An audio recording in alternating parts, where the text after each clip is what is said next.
Hello everyone, and welcome back to the channel. Today, we're diving into a story that's been buzzing all over Nigeria. A real-life showdown between two powerful figures, the Minister of the Federal Capital Territory, Nyesom Wike, and a naval officer, Lieutenant Ahmad Yarima. It's a clash that raises big questions about power, respect, and the rule of law. So, what exactly happened? The incident kicked off on Tuesday when Minister Wike, along with his team, tried to access a piece of land in Abuja, but they were stopped in their tracks by a group of soldiers led by Lieutenant Yarima. The officer stood his ground, explaining that he was under orders to secure the property. This land, it turns out, is at the center of a dispute, reportedly belonging to a former chief of naval staff, Yarima. Minister Wike argued that the land was acquired illegally, and that he, as the FCT minister, had the authority to be there. But Lieutenant Yarima was firm, insisting his principals had acquired the land legally and that his duty was to follow the orders he was given. Things got heated pretty quickly.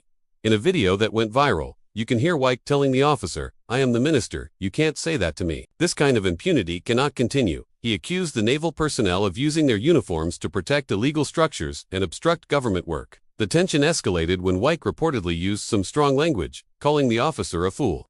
Lieutenant Yarima, maintaining his composure, replied, "I am not a fool, sir. I am acting on instructions, and I am a commissioned officer." Wike later mentioned that the situation could have turned violent if not for a timely call from the Chief of Defense Staff. This public confrontation has sparked a massive debate. Who was right? Who was wrong? On one side, some argue that Wike, as the representative of the president in Abuja, should have been shown more respect. On the other, many are praising Lieutenant Yarima for his professionalism and for standing his ground while following orders. Now, let's look at the official reactions, because this is where the story gets even more interesting. The Minister of State for Defense, Bello Matawa, has come out swinging in defense of the naval officer. In an interview, Matawa was clear. What the minister did was not okay. He criticized Wike for engaging in an argument with the officer directly, suggesting that if there was an issue, Wike should have contacted his superiors, who are Wike's colleagues in the cabinet. Matawa emphasized that Lieutenant Yarima was simply following a lawful order and did so respectfully.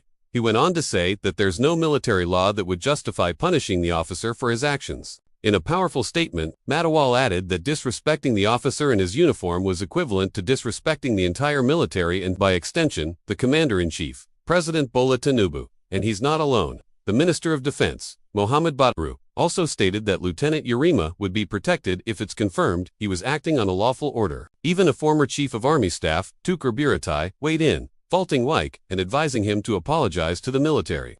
The defense headquarters itself posted a cryptic message on social media shortly after the incident, which many interpreted as a subtle show of support for their officer. Minister Matawa also revealed some behind-the-scenes details. He said he investigated the matter and found out that Minister Wike had actually been advised to hold off. According to Matawa, Wike had contacted both the Chief of Defense Staff and the Chief of Naval Staff, and both had asked him to wait while they looked into the situation.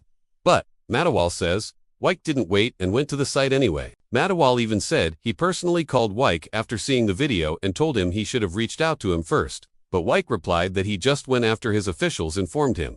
So, how does Minister Wike defend his actions? Speaking to reporters, Wike stood by his decision. He questioned the use of soldiers to guard a private land dispute. He explained that his presence was necessary because his own officials, including directors, were allegedly being attacked and beaten up at the site. He argued that if a minister can't protect his staff, it discourages them from doing their jobs.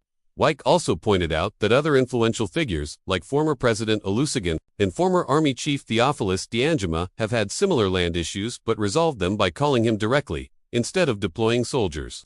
He sees this as the proper way to handle such disputes. This incident has really opened up a can of worms. It touches on so many complex issues in Nigeria. We have the question of civil-military relations. How should government officials and military personnel interact, especially during disputes? There's the issue of land administration in Abuja, which has long been a hot topic. And of course, there's the debate about the conduct of public officials. Was Wike's approach too confrontational, or was he rightly asserting his authority? Was Lieutenant Yarima being insubordinate, or was he a model of military discipline? The public is completely divided. Social media is filled with people taking sides, some lauding Wike's no-nonsense approach to governance, while others are hailing Yarima as a hero for his calm and respectful defiance in the face of immense pressure. This case is a fascinating study in power dynamics. You have the political power of a minister versus the institutional power of the military. You have a direct order from a superior officer clashing with the authority of a top government appointee. It's a complex situation with no easy answers. What's clear is that this is more than just a dispute over a piece of land. It is a reflection of the delicate balance of power and a test of the rule of law in Nigeria. We'll definitely be keeping a close eye on how this develops. Will there be further investigation? Will there be any official reconciliation between the ministers and the military leadership? The outcome could set a significant precedent for how such conflicts are handled in the future. What are your thoughts on this? Who do you think was in the right? Let me know in the comments below. I'm really curious to hear your perspective on this complex issue. Thank you so much for watching. If you found this breakdown helpful, please give this video a thumbs up. And do not forget to subscribe and hit that notification bell so you do not miss our next update. See you in the next video.